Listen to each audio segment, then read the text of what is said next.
अस्सलाम वालेकुम, मैं हूं रिजवान अशरफ। नवंबर का महीना बिल्कुल करीब आ रहा है। ये अगस्त का मिड जा रहा है, उसके बाद सितंबर और अक्टूबर 2 महीने हैं और नवंबर का महीना सर पर आ गया है।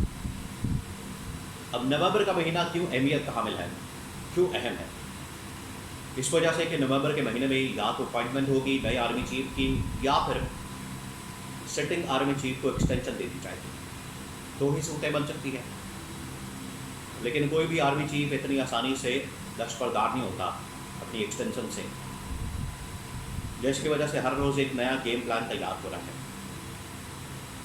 और खबर यह है कि जनरल आसिम मुनीर की जानब से इनको थ्रेट की गई है, इनको पैगाम बता दिया गया है, इनको बता दिया गया है, जिसके बाद ये मरी के अंदर मुलाकातें करते रह रहे हैं, ये खुफिया मुलाकातें कर रहे हैं और टिकटों के नाम के ऊपर ये मुलाकात करते हैं, लेकिन अंदर जो डिस्कशन होती है वो कुछ और होती है। इनको पता लग गया है, इनको थ्रेट मिल गई है, इनको पैगाम मिल गया है कि अगर आपने एक्सटेंशन ना दी तो ना सिर्फ शहबाज शरीफ को फारिग कर दिया जाएगा, मरीम नवाज को फारिग कर दिया जाएगा, ये मुकम्मल निज़ाम ही लपेट दिया जाएगा, नया सदर और नया वज़ीर-ए-आज़म लाया जाएगा। तो आप अपना बंदोबस्त कर लें, एक्सटेंशन देनी है या फिर आप इस निज़ाम को मुकम्मल तौर पर ख़त्म कर दें। ये आप उनके हाथ में है कि ये क्या करते हैं। तो बड़ी अहम तरीन मालूमात है, बड़ा अहम तरीन ब्लॉग है। एंड तक आपने सुनना ताकि आपको अंदाज़ा हो सके कि इस वक्त एक्सटेंशन को लेकर क्या प्लान चल रहा है, गेम क्या खेली जा रही है। देखिए, एक बात तो बड़ी क्लियर है, एक बात तो बड़ी वाज़ेह है, ये आपने बात कहने में रखनी है कि अब ये हुकूमत खतरात से दो चार है। अब ये हुकूमत के आखिरी दिन शुरू हो चुके हैं, काउंटडाउन शुरू हो चुका है।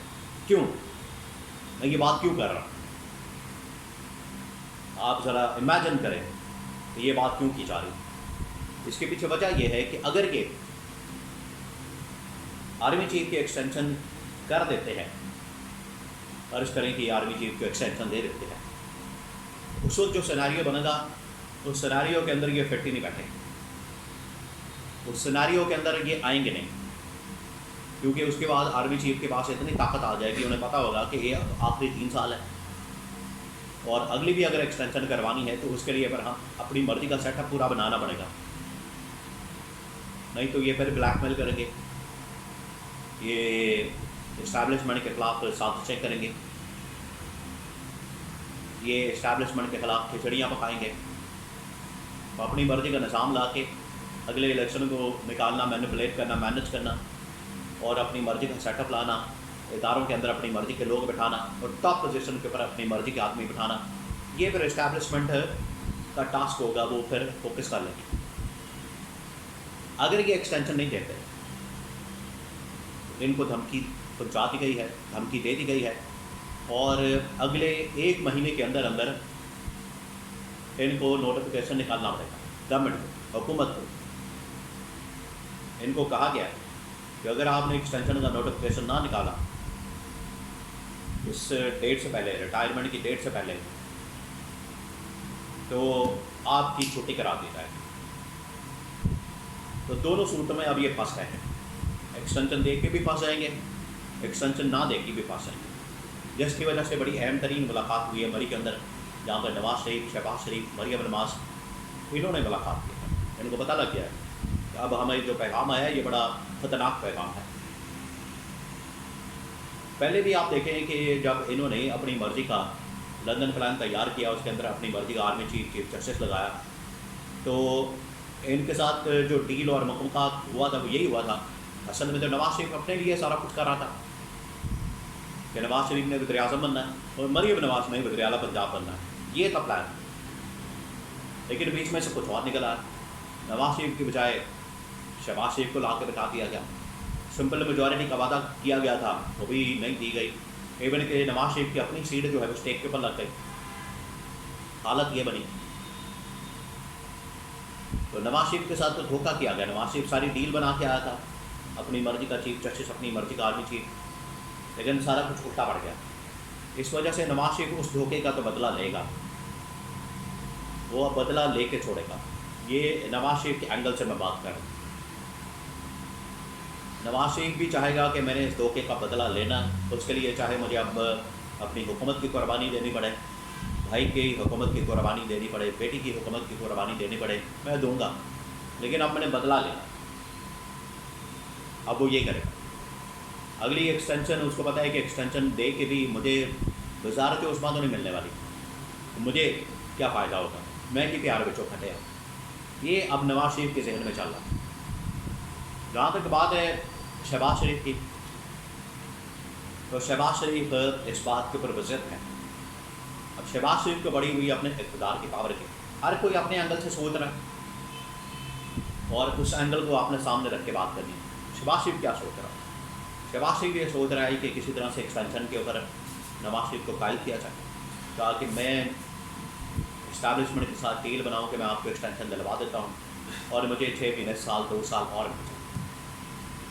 ये शहबाज शरीफ के दिमाग में चल रहा है और ये अब कन्विंस कर रहे हैं नवाज शरीफ को कि आप एक्सटेंशन के लिए मानते हैं। लेकिन इससे पहले मैंने इस्टेब्लिशमेंट का आपको बता दिया है कि इस्टेब्लिशमेंट एक्सटेंशन होगी नहीं होगी, दोनों सूरतों में इस हुकूमत को घर भेज देगी, इस हुकूमत की छुट्टी करा देगी, ये बात तय है।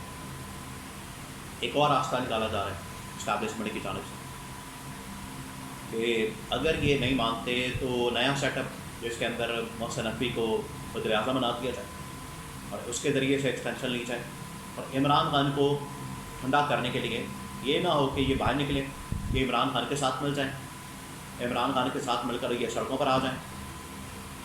ये तो पूरा निज़ाम ही लपेट दिया शायद। तीनों पार्टीज़ अगर आ जाती हैं मैदान में तो ये सब कुछ ख़त्म हो जाएगा। इस वजह से इमरान खान को इनसे दूर रखने के लिए इमरान खान को ऑफ़र दी जाए कि उसको सदर बना दिया जाए। तो ये अब मुख्तलिफ 3-4 सिनारियोज़ हैं, 3-4 इसके हवाले से सिचुएशंस हैं जो देखी जा रही हैं, जिनके ऊपर काम हो रहा है। लेकिन ये बात तो तय है कि अगले 2 से 3 महीनों के अंदर ये तब्दीली आनी है। अब ये सेटअप मज़ीद काम नहीं कर सकता। इसी वजह से इनके करप्शन के स्कैंडल्स की भरमार, इनकी लूटमार सामने आ रही है। अब ये अपनी ज़िम्मेदारी नाकामी की डाल रहे हैं इस्टेब्लिशमेंट के ऊपर। इस्टेब्लिशमेंट ने इनको बात बता दी है कि आप इन तमाम चीज़ों की ज़िम्मेदारी लें जो इकॉनमी की तबाही और बर्बादी आपने मुल्क के अंदर फेरी है। तो अब गवर्नमेंट को ज़िम्मेदारी लेनी पड़ेगी। गवर्नमेंट अगर ज़िम्मेदारी नहीं लेती तो भी फारिग है, ज़िम्मेदारी ले लेगी तो भी फारिग है। यानी इस बुरी तरह से सिचुएशन के अंदर फंस चुके हैं, आगे कूद के पीछे खाए।